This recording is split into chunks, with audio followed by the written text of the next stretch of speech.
उत्तराखंड के उत्तरकाशी जिले में अचानक बादल फटने से जोरदार सैलाब सा आ गया। घटना उत्तरकाशी के बड़कोट तहसील की है, जहां सिलाई वैंड इलाके में अचानक बादल फटा। सब कुछ इतनी तेजी में हुआ कि किसी को संभलने तक का मौका नहीं मिला। घटना के बाद इलाके में तबाही जैसे हालात देखने को मिले।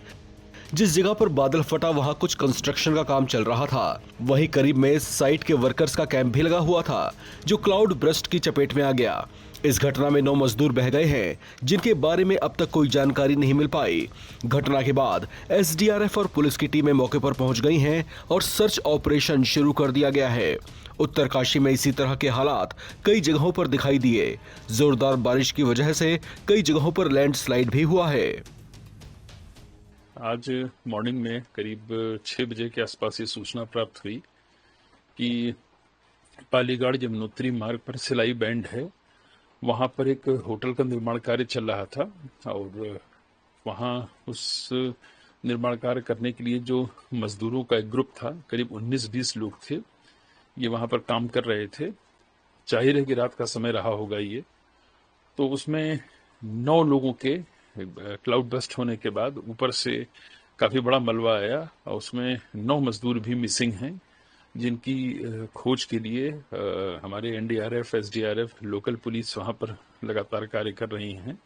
10 मजदूर बिल्कुल सेफ थे, वो सुरक्षित हैं और डिस्ट्रिक्ट मजिस्ट्रेट से मैंने पूरी घटना की जानकारी ले ली है। माननीय मुख्यमंत्री जी भी इस घटना पर काफी उन्होंने शोक प्रकट किया है और ये निर्देश हम सभी को दिए हैं, जो लोग भी इसमें लापता हैं उनकी तुरंत खोज की जाए। और चूंकि ये ऐसी घटना हुई है और आपको पता है कि 24 घंटे का एक रेड अलर्ट भी जारी हुआ है पूरे उत्तराखंड में बारिश को लेकर, इसको ध्यान में रखते हुए ये भी निर्णय लिया गया है कि अगले 24 घंटे तक हमारी 4 धाम यात्रा को भी स्थगित कर दिया गया है। इसमें मुख्य रूप से हम लोगों ने जो यात्री हरिद्वार में हैं उनको निर्देश दिए गए हैं कि हरिद्वार में रुकें। जो हरिद्वार से आगे ऋषिकेश तक पहुंच गए हैं उनको ऋषिकेश में रुकने के निर्देश हैं। जो उसके आगे निकल गए हैं उन्हें श्रीनगर में, और क्रमशः इसी प्रकार से रुद्रप्रयाग और सोनप्रयाग तक में सभी को निर्देशित कर दिया गया है। बद्रीनाथ धाम में जो यात्री रुद्रप्रयाग से डाइवर्ट होकर बद्रीनाथ के रूट पर चले गए हैं, जोशी मठ के बाद और गोपेश्वर जहां हमारे होल्डिंग पॉइंट्स, उसके आगे उनको नहीं जाने दिया जाएगा।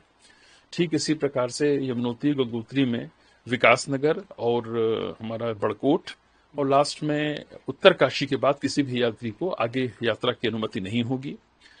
जिन यात्रियों की हमारा पूरा सिस्टम ऑनलाइन सिस्टम रहा है, तो जो हमारे रजिस्ट्रेशन हुए थे, साथ ही में जो स्पॉट रजिस्ट्रेशन हुए थे, वो आधार लिंक्ड हैं और मोबाइल नंबर सबके हैं, तो उनको बल्क में मैसेजेस भी भेज दिए गए हैं। हर इंडिविजुअल को यह सूचना दे दी गई है कि अगले 24 घंटे तक यात्रा स्थगित है और कल मॉर्निंग में जैसे भी हालात होंगे और जो भी प्रशासन की तरफ से निर्देश दिए जाएंगे उसका अक्षरशः पालन करें और अभी तो सुरक्षित स्थानों पर रहें।